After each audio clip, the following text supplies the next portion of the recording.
There's no other place that I'd rather be than here in your arms, laying comfortably.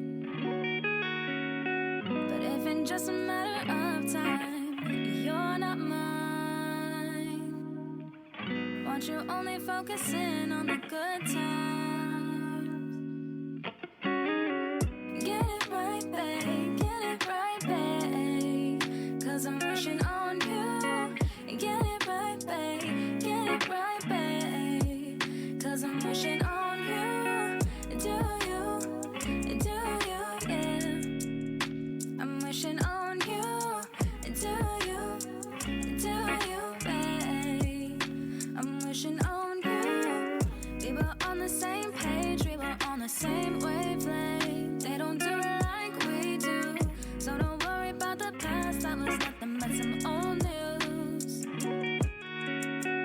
Nothing was the same even after what was said and done. Didn't have to be the only one. It's a damn shame sharing all those moments having fun. Didn't have to be the only one. Get it right, babe, get it right, babe, 'cause I'm wishing on you. Get it right, babe, get it right, babe, 'cause I'm wishing on you. Do you, yeah. I'm wishing on you. Do you, babe, I'm wishing on you. No stopping by, nothing but wasted time. I just gotta keep it real. Fuck how you feel. I got you out of sight, out of mind. Oh, no stopping by, nothing but wasted time. I just gotta keep it real. Fuck how you feel. Got you out of sight, out of mind. No.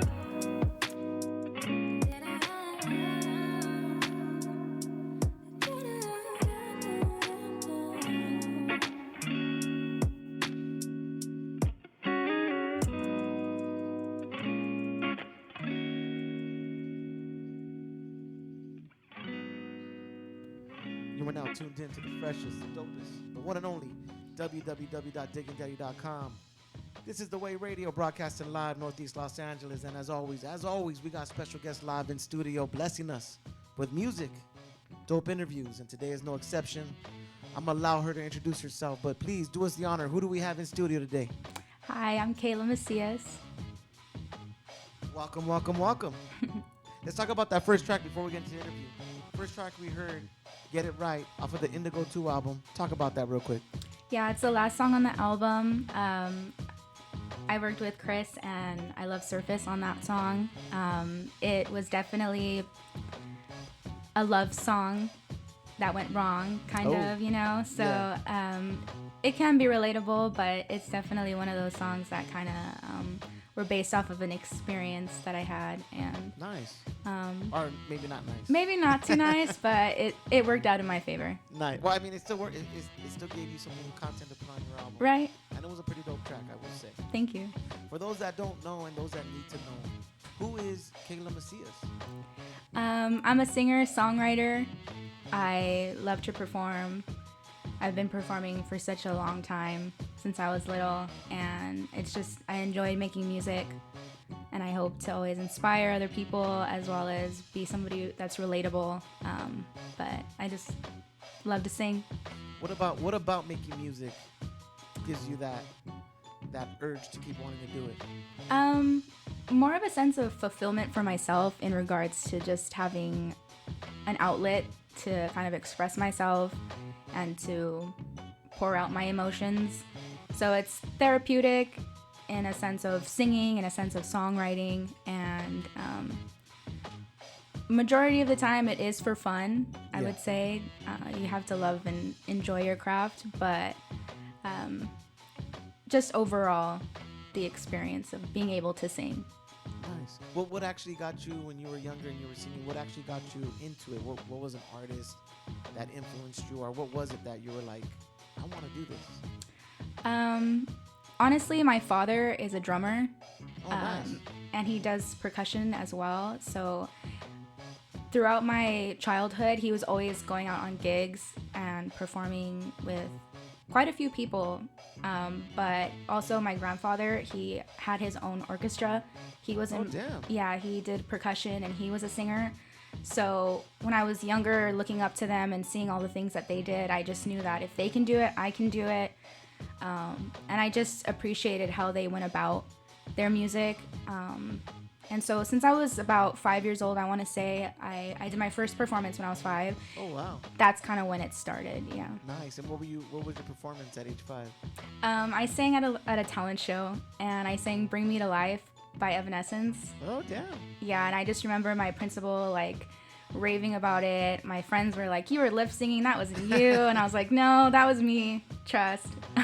But yeah, it was a good experience to have as a little girl, you know, going on stage and singing in front of everybody. And when I did that, I just didn't want to stop. I wanted to keep going. What was it about performing in front of people that gave you that?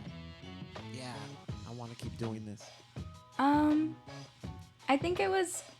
I guess it's kind of selfish, but I guess I just enjoyed the feeling of it. Nice. Yeah, I want to say it's more selfish. I just really liked going out and performing. And Is it because everyone's attention's on you? Is that what it is?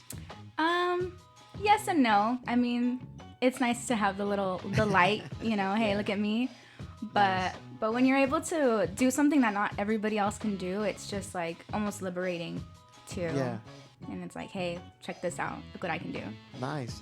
How through your musical journey from 5, when did you decide to start making music? At what age was it that you were like, you know what, let me start making this music? And then from making the music, when was it like, okay, you know what, I want to start putting albums out or making it more serious than just writing stuff down on paper or writing your feelings at the time? Yeah. Well, after that experience when I was younger in school, I continued that in school. In high school, I was in the choir. I was president of the choir my senior year. And that taught me a lot about stage presence, about, you know, your tone, your range, how to blend in really well with, you know, the surrounding sounds that you have, whether it be vocal or percussion, etc. But that kind of helped me guide me through my music career. Once I graduated, I wanted to continue and I couldn't figure out how to really. And so I just reached out to a few people. The first person I actually reached out to was Destruct, and he was just like, yeah, come to the studio, let's start working on it. And it was just a matter of people that I worked with. Nice. But I just knew that I was capable of doing it, and it does take time, it does take a lot of effort, you know. Nobody writes my songs for me, so I write them all my songs are me. Nice. And yeah, that's kind of how it started, just mainly through school. Thankfully I had that experience, that outlet, you know. They provided that kind of resource for the kids, and I definitely took advantage of that, and I ran with it. So after high school, I just wanted to keep going. It's interesting because you said in high school you were in choir. Mm-hmm. Your grandpa had he was a conductor or he had his own orchestra. Yeah. Mm-hmm. Your dad played drums. What kind of band was your dad in? He did a lot of jazz bands. Nice. But my grandfather, Rudy Macias, he did a lot of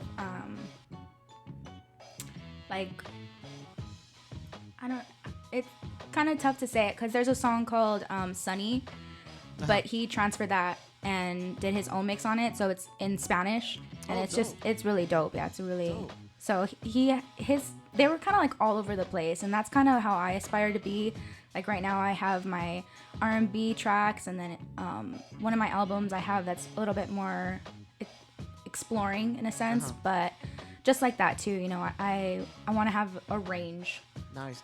You took the answer before I could even ask the question, but that's what I was gonna get at. Just hearing the different, influences, I was curious to see how you were able to express it in your music, but you just answered that for me right now. Yeah, like right now, I love Surface.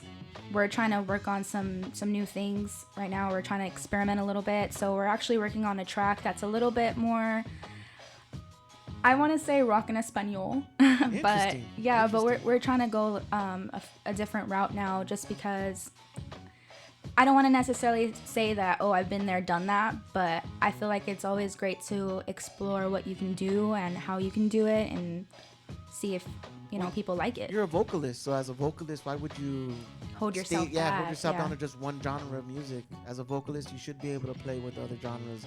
And that's something I want to say that's really important too, because I do have a few people that reach out that want to collab and stuff like that, and it's very much, don't ever be fearful of reaching out to people and trying to experiment new things, because you never know.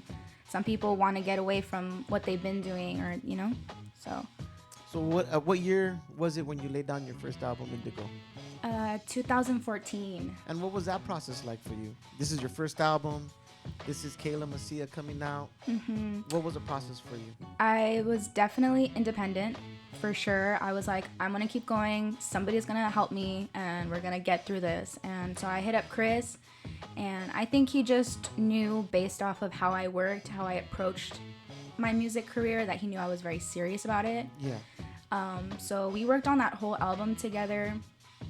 Of course, I did all the songwriting. I sang all my parts, and when I say like all my parts, I mean all of them, like the harmonizing. Nice. And just it wasn't just little, added. It wasn't little just sounds splicing your vocals and adding layers on it. Right, or like tweaking the layer in a sense. But yeah, he's a dope person to work with, and he and I just hit it off really easy, like quick, and we worked on that album. I think it took us about a year to finish. So yeah, it came out in 2014, and it was just really dope. Indigo is my baby for sure, and that's where I really started off. How many tracks are on that album? 5. Nice. 5 songs. So let me ask you this: for Indigo, what was the meaning of the title for that album? I was still trying to explore who I was as a person. I was starting to feeling more of an adult, and I felt like Indigo was such a great way to express myself in my depth at that age. Okay. So it was more about how I felt, and the best way that I can explain how I felt was by saying a color, and that was indigo. Word, that's dope. Mm-hmm. That's dope. Did you never thought KAYLA MACIAS is, I'm assuming that's your real name. That's my real name. You never thought about taking a stage name? I did. I actually went with KAYLA. Oh, okay. And so that's my second album, 444. That's one of the ways you can look me up, is KAYLA. And that's kind of my experimenting side, like my alter ego, if you must. Really? Yeah. But I did think about a stage name, but I thought, you know what, let's just keep it real. This is who I am. Dope. We'll just stick to my name. So let me ask you this. You mentioned that in 444, that's where KAYLA came out, and that's your ego. Was that reflected in that album? It was. And during that time of that album, it was COVID time. Yeah. 2020. So, we were cooped up in the house, and I felt like the world was ending. I felt like I was going crazy, being confined in this little room and couldn't do anything, couldn't be anywhere. And I really just kind of started to get into my senses. I started to think deeper thoughts, Some might be afraid to be in that state of mind, but I really thought about a lot of different things during the pandemic. Yeah. So it reflected in my album. And if you guys check it out, you'll kind of see that in the difference between Indigo and Indigo 2 to that album. But yeah, it's definitely a pandemic album for sure. You labeled that album 444. What's the symbolism behind that? For me, 444 is actually my angel number. But it's like a transition, and that's kind of at that moment, that's how I felt like I was transitioning into a different version of who I was. And just like anything, seasons, they come and they go. You're always constantly learning about yourself. You make mistakes, you say things you don't mean, you do things that you don't want to do, you think about it, you're like, oh, why did I do that? You regret it sometimes. And Yeah. for me, that was just my next phase of who I was. And, you know, like I said, during that time, it was really difficult for a lot of people. And so I needed to express myself, and that was the best way that I was able to do it. Artist-wise, what did you do? What did you do better in 444 that you didn't do in Indigo? Because I mean, the second album is always, it's your second album. First album's your learning album. Second album is a step up. What did you do better for that album? For that album, I was better in a weird way, I would say. Indigo was very much hip hop. Here it is. Let's go. What's up? Da da da da da. And then 444 was more like, stop. Hear me. Hear my flow. Hear my sound.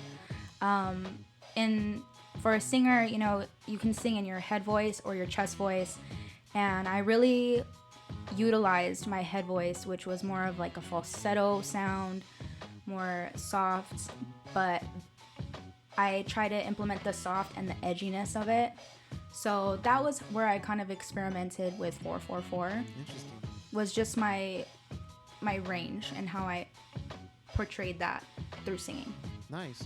What about recording-wise? Was there anything you did differently, production-wise, for that process on the second album that you did differently in the first? Yeah, definitely. You know, we were, well, not really in a sense. When I recorded 444, we were in a garage, and I guess we were too in Indigo. So recording process-wise, you know, the setup was the same. Yeah. But I did spend more time in the studio for 444, so I did a lot more brainstorming in there. I did a lot more freestyling, and actually, it's a good question. I don't really often talk about that, but I want to say majority of those songs on those albums, there's another version of that song. Really? So I kind of just picked what I felt I wanted to represent who I was. So how many versions of the songs are there out there? Like, one of the songs on my album is Gray. Uh-huh. I think there's 4 versions of that song. Crazy. Yeah, and so how do you decide which one's gonna go on the album? Kind of like a roll of the dice, almost. Really? Yeah, it's really the highs and the lows. You know, the verses. You know, my hook, how I want to go about it. Gray took me so long to write. It took me almost a year. And yeah, 4 different versions of it. And the last version, I was just like, this is it. We're going with this. This is what's going to make it. Did anyone else hear the other versions? And did they give you feedback? Did they agree with the last version you put out? Or did you have conflict of where, no, the first one was better than the last one? That was difficult because I wasn't really in contact with too many people. And it was just me and the guy that I was working with, Nico LaFleur.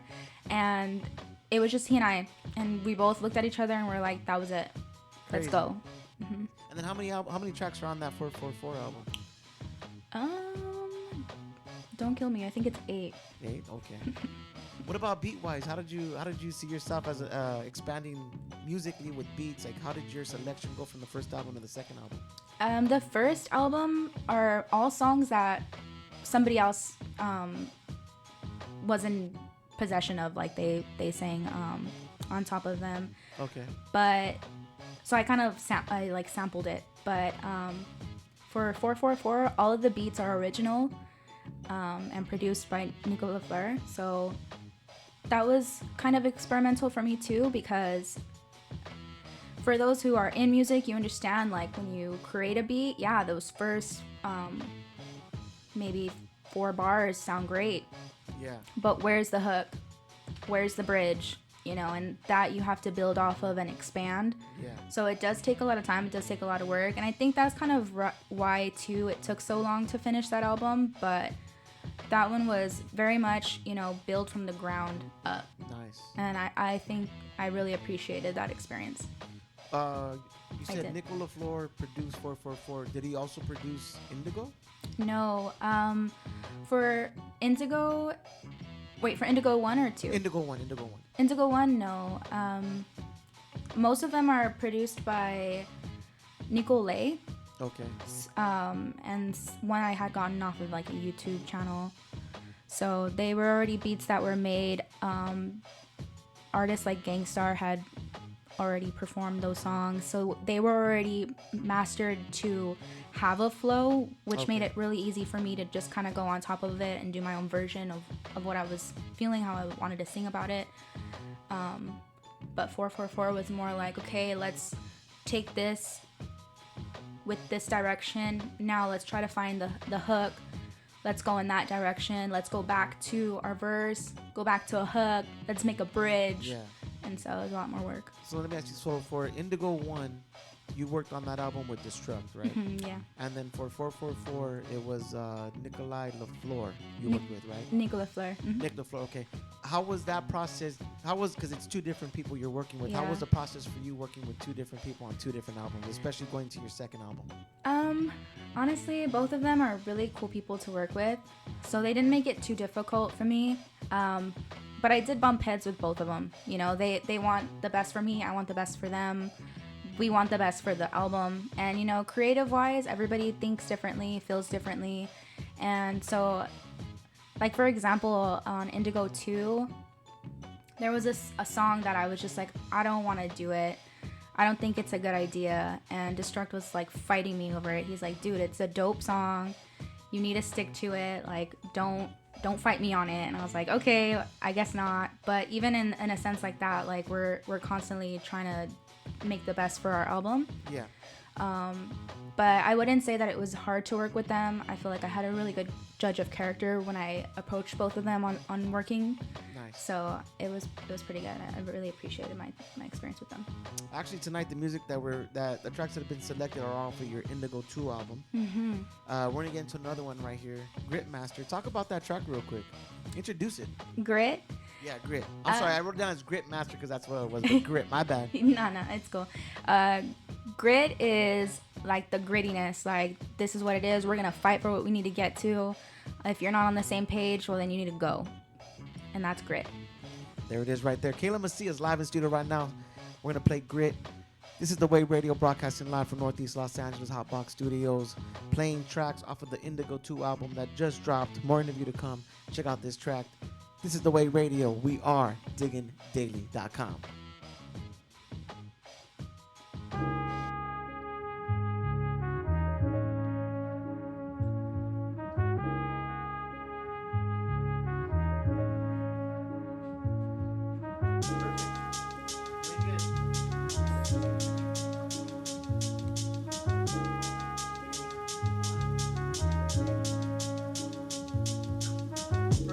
Wanna see you rock with it. Just like me, don't hesitate, just drop with it. Watching everything unfold, it's a glorious taste ahead. I've been on my toes, just keep it on, even when shit blows. It's something about way that people go on about their life. It isn't the way So for far, me, so good, I though? only want finer things. Okay, that's good. That's good. Thank you. Gonna keep you right on track. Gonna make it all back. I'm gonna post it tonight. If you get down like that, flip it back just like that. Gonna keep you right on track. Gonna make it all back. Gonna make it all back. Don't have to tell me much. I can already tell. It's known. Watching the patterns and the movement. Are you for it? Are you grown? Actions speak louder than the moonlight when the sun is gone. You can't get the best of me, 'cause misery loves company. Wanna know if you get down like that. Double back, flip it back just like that. Gonna keep you right on track. Gonna make it all back. Gonna make it all back. Wanna know if you get down like that. Double back, flip it back just like that. Gonna keep you right on track. Gonna make it all back. Gonna make it all back.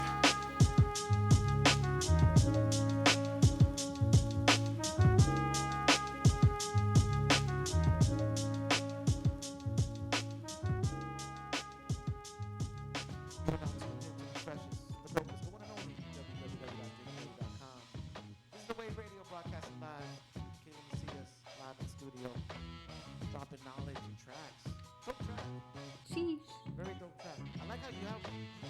that jazz influence in it. I like that.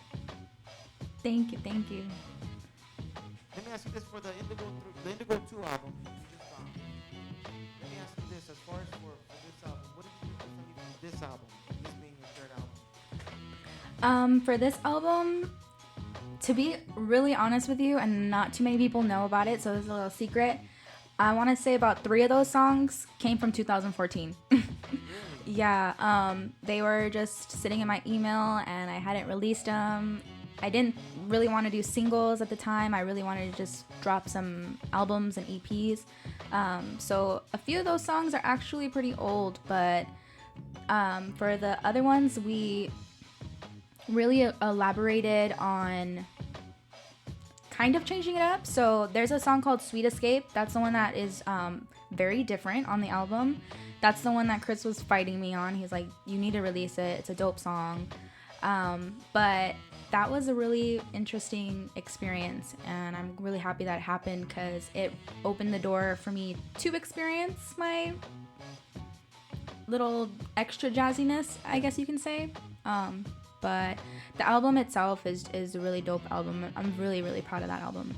Nice. What was the process for you doing this album, What did you go in the studio doing differently aside from the tracks from your first album? From the first album, I did a lot more freestyling. That's how I came up with most of those songs. This one, I kind of actually spent time writing and then going into the studio to lay them down. So I think that was the only thing I did a little differently, was just writing more. What's the process for you? Is there like a certain mood or a certain thing you have to do in order to get into the zone of writing? I know artists, they all have different methods of how they write. What's the method that works best for you? Yeah, definitely. I want to say I've been through a lot as a person. I don't really open up too easily about the experiences that I've had, and I'm not really quick to talk to people about, hey, this is what happened to me, this is my experience, this is my life. But the best way that I feel like I can express myself and have an outlet, pretty much therapeutic, I guess you can say, is by writing. So I was reflecting a lot on my life, and what I wanted to achieve too. So if you kind of take a listen to some of the songs, they're a little bit more inspirational, and that's kind of what I took differently for this one. So I really sat down and tried to process my thoughts and write them out and express them by singing. Nice. And then how many tracks are on the Indigo 2 album? On the Indigo 2? Yes. 6? Let me check. That's a You gotta good know this off the top of your song. head. That's Come a on. good thing. 8 songs. Yeah. So for this album, production-wise, how did you select your production for this album? I worked with a lot of different individuals for this. Mostly, what was really nice about it is the people who worked with Chris were the ones that had those beats, and I really trust his judgment. I really appreciate the way he handles his work, how he goes about it, and so I just kind of trusted that in the sense of going ahead and taking those beats on. But work-wise, I really only spent time with Chris, Destruct, and I Love Surface. So I Love Surface mastered all of those songs, and he spent a lot of time. We went back and forth. Hey, I don't like this. Can you change it? Yeah, sure, no problem. Sent it back right away. It was really easy in that aspect. And, since we're on that subject too, I think it's really important for people to understand that, things don't just happen overnight. These ideas don't just spark up and you're like, damn, this is dope.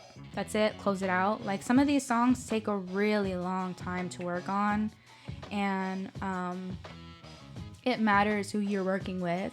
So I would definitely say, make those choices in regards to who you want to work with, because it's going to kind of reflect on who you are as an artist as well. And I take my craft very seriously, as well as these guys do too.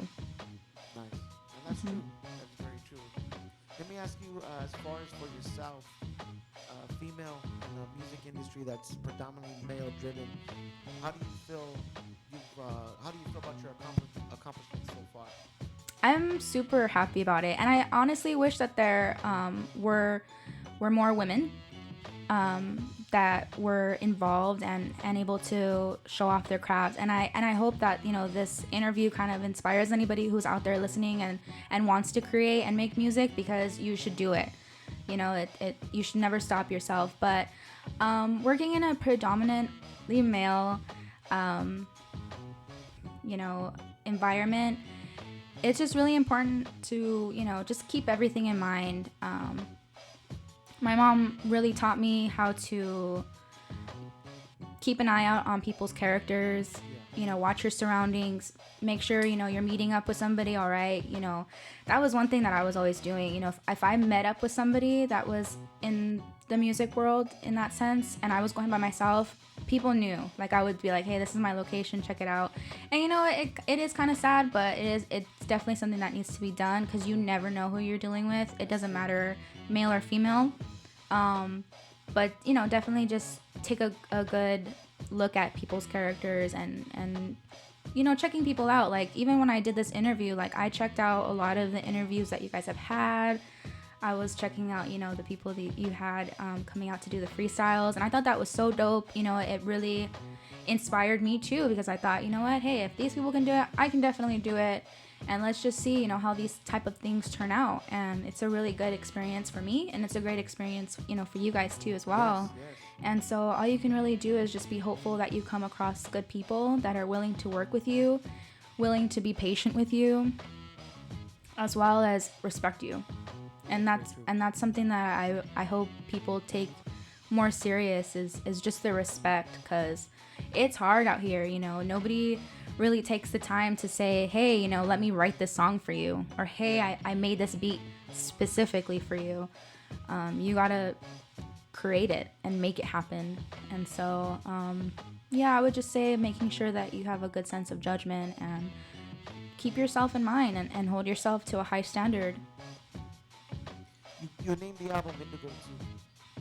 Why go with the same name after your first album? Because it was kind of like the next chapter, and Okay. and because Chris and I worked on Indigo 1 and we worked on this one together, it was just like, it has to be Indigo 2. Like, this is it. This is the second version, the next chronicle, if you will. How did they say it? Chronicle? Yeah. Chronological order? Yeah. Did I say it right? Oh, should I said it right?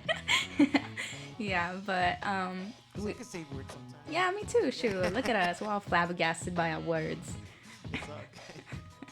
Let me ask you this: for people that are just tuning in and listening to this interview, and they're getting their first insight of KAYLA MACIAS, if you could define your music, how would you define it for someone that's listening to this interview right now? It's definitely for somebody that's chill, you know, that's willing to listen to the song, like the words, and just how I flow, not necessarily just the beat. And, you know, if you're on the treadmill, you're just listening to the beat. Like, listen to the words, listen to the song, listen to, you know, what I'm saying and what I'm trying to perceive, because, you know, it's so much. It's so much in depth. Like, if you knew the experiences of those songs and where they came from, you'd be pretty shocked, I feel. But you know, KAYLA MACIAS, me, I am a singer-songwriter. I take my craft very seriously, and I make dope music. That's what's up. That's what's up. Hell yeah. With some of the artists that are coming out right now, is there anybody that you would love to either work with, perform with? I wouldn't say that there's anyone in particular. I am working with a couple of people right now, and I have some things in the work. But don't hesitate to hit me up. You know, I have a lot of people that are understanding. They're like, yo, you know, I understand you just dropped an album right now, and, you know, you work on that. Respect, you know, and we're gonna catch up soon, and that's kind of where we're at right now. So I do have a couple of things in the mix, and, you know, don't be shy. What's the best way for a cat to I'm sorry, you broke up. Couldn't hear you. Say that one more time. What would be the best or the easiest way for cats to work? How would they get a hold of you? Email or through the DM on Instagram. My Instagram page is mainly for my music, so it's very business in a sense, but email too, KAYLA@gmail.com. Couldn't get any more easy than that. I have a lot of people. Easy to remember. Yeah, I have a lot of people that hit me up through there, and it's more efficient just to keep track of everything and whatnot. So, hit me up. Do you have any upcoming shows anytime soon? I don't have any upcoming shows this month, but I do have one potential one in 2 months, so Nice. stay tuned. It should be on my Instagram. Let me ask you this. What do you do or how do you prepare yourself for a live show? Well, I'll tell you one thing. I jumped out of a plane, no problem. I skydived one time and I was like, I could do it. Let's get it over with. So one thing I actually tell myself before a performance is don't get nervous. You jumped out of a plane before, like legit. But one thing for me, I stay sober. I don't drink. I know that there's a lot of people out there that, will either smoke, puff a little bit, or they'll drink to kind of calm their nerves. But I did that one time a long time ago, and I just didn't really like how it made me feel. I felt like I wasn't too much in control. So I actually stay sober throughout my performances, and I just, remind myself that I'm the shit and that I can do anything that I put my mind to, and I go up on the stage and I perform. But, I have been doing it for quite some time, so it is like, walking. Or riding a bike. Yeah, there you go. You never forget. You never forget. Boom, you're good. Future endeavors. What can we expect from you? What do we expect from KAYLA in the next 5 years, 10 years? I'm actually gonna be releasing more singles, so that's something that I haven't really done. I did EP, album, and now I kind of want to do just more songs. So that Rock in Espanol song that I referenced earlier, that's gonna be coming out pretty soon. I want to say maybe in a month or two. We're gonna try to wrap that up pretty quick. Chris and I are gonna be working on a song literally next week on Wednesday, so he and I are gonna be linking up to potentially have another little track out there. So we're just keeping it moving, honestly. Nice. Yeah, but I'm trying to stay busy. I'm doing the best that I can with certain people that I work with, so we're going. Nice. It's gonna be a good year.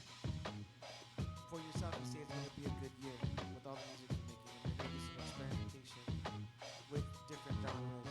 Do you feel that with the exploration, you're going to lose some of who you are as an artist, or do you feel you're just going to gain that much more doing it? I think I'm gonna gain it, honestly, because to be fair, I grew up on a lot of rock and metal, so I really want to experiment with that. And I really appreciate rock in the sense that you use your chest voice a lot, you do a lot of belting, and you also show off a very, very tender side. And I feel like a lot of people kind of get that confused because they hear rock and metal and they're like, "Rah," and you're like, oh my gosh, this is crazy. But a lot of those songs are very, touching and very, like almost gentle, if you must. So I'm really excited to work on that and show off that side, because a lot of people don't really know what kind of things I can do in that sense. If you've known me for a really long time, I can hit those notes. Nice. So I really want to, elaborate on that on these next couple of tracks. You said your dad was a drummer, and you ever gonna have him on a track with you? Yeah, I was actually talking to him about that, and that's dope. Yeah, I told him, I was like, come on, we gotta get you on it, Pops. You were on your dad's, you had your own, like, you gotta be on mine.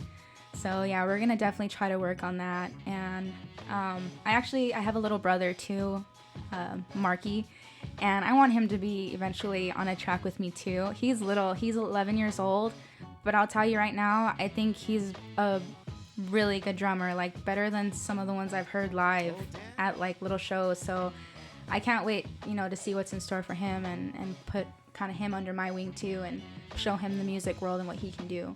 Nice. So, Big up yeah. Marky, if you're drumming and we're still doing this, you got to come through with your band, man. For real. But throwing it out there. He's going to be here soon. Shoot. Take over. Hell yeah, that's dope. Coming from a very musical family, do you ever feel like If you weren't doing music, you wouldn't fit in? No. No. I definitely would say, yeah, no. My parents are very supportive of me in a lot of the things that I do. Nice.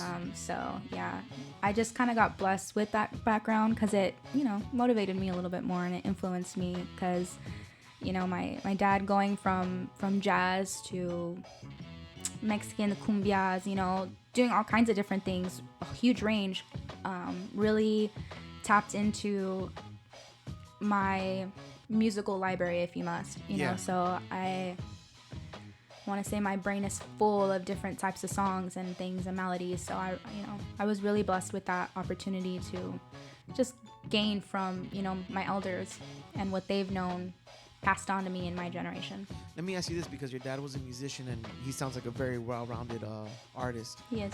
What's the best advice he's given you? He's given me a lot of good advice. Or what's the best advice he gave you? Don't let them tell you nothing. Nice. Yeah, definitely. He's very big on letting me think the way that I want to think, and hey, don't let them push you. Don't let them try to take over or think that this is all about them, because it's not. It's about you. And he's always been really good about that. Nice. Making me feel very confident and my self-worth. Nice. Before we close out this interview, can you shoot out all your contact info and then also let them know where they can cop all these albums at? Yeah, so KAYLA MACIAS on literally everything. Twitter, Instagram, Apple Music, Spotify, Bandcamp, everywhere, anything. My Gmail, KAYLA MACIAS, you can find me. Should be pretty easy. Look up Indigo 2 444, but you'll find me. Nice.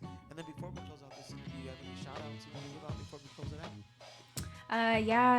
out? Shout out to my family for supporting me. To my boyfriend and Chris, to I Love Surface, and just those who have really helped me along the way, my supporters, my friends, the ones that come out to my shows all the time and, represent who I am, post my music online. Like, you guys have no idea how much that means to me and how important that is to me. So shout out to the real ones who keep it 100. Nice. And before we close out this interview, you're going to introduce the next track, but let me just say this real quick. Make sure you guys check out Indigo 444, Indigo 2, available everywhere on all platforms. KAYLA MACIAS, you cannot miss KAYLA MACIAS. It's easy. KAYLAMACIAS@gmail.com. Artists, if you want a vocalist on your album, make sure you guys reach out to her. And then, if you're listening to this and you like what she's doing, follow on Instagram @KAYLA MACIAS. Really dope artist that's coming up that I actually like, because you infuse a lot of different genres in your music, and I actually like what we've been playing. And I'm a big lover of jazz, so the fact that you incorporated that into some of your tracks, I really do appreciate that. Thank you. With that being said, let's go into this last track, Sometimes. Talk about that and introduce that for everyone right now. Sometimes is just pretty much it. Like, sometimes I forget, sometimes I remember, sometimes I feel this way, sometimes I don't. And that's really what this song is about. People are gonna get it. It is what it is. So I hope you guys like this song. Took a lot of time from 2014 to now. I hope you enjoy it. I want to say thank you very much for coming through. Thank we you. appreciate you coming in and sharing your music I and appreciate it. allowing us to dive in deeper into who KAYLA MACIAS really is. Yeah, thank you. No doubt. So fun. Thank you. I'm glad you had a good time. Is this your first interview? Yes, this is my first interview. Snap, so hold up. We got to get a cowbell box here and be like, ling, ling, ling, ling, ling. Ding, ding, ding. Thank you for coming through. I hope you had a good experience. Thank you. I really did. And thank you for blessing us with some tracks today and allowing us to learn more about you. We really do appreciate that. Thank you. It's been an honor. Thank you. This is The Way Radio, broadcasting live from Northeast Los Angeles, live from HOTBOX Studios. You already know what it is. The freshest, the dopest, the one and only. www.DIGGINDAILY.com. KAYLA MACIAS blessed you with some tracks. Make sure you guys check her out. All streaming platforms. Buy that music. Support dope music. Support dope artists. With that being said, Indigo 2 already out. This track we're getting into Sometimes. Sit back, relax, let those monitors kick. You are tuned into the freshest, the one and only, DIGGINDAILY.com.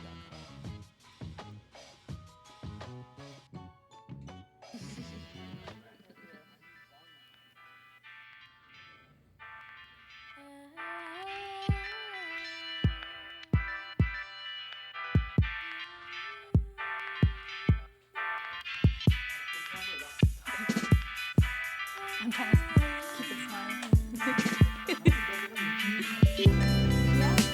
I used to get these butterfly feelings when you come around.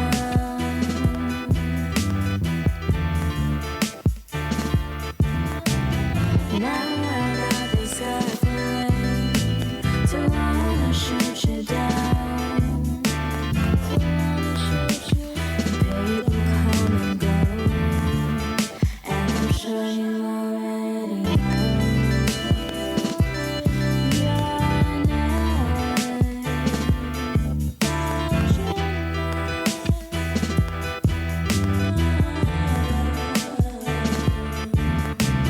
Sometimes I forget good feelings that come along with it. Your gentle fingers and your sweet kisses, movements from your soul that's played out to hypnotize me whole. Of mine and yours, it was equal. At once apart, alone and uneasy.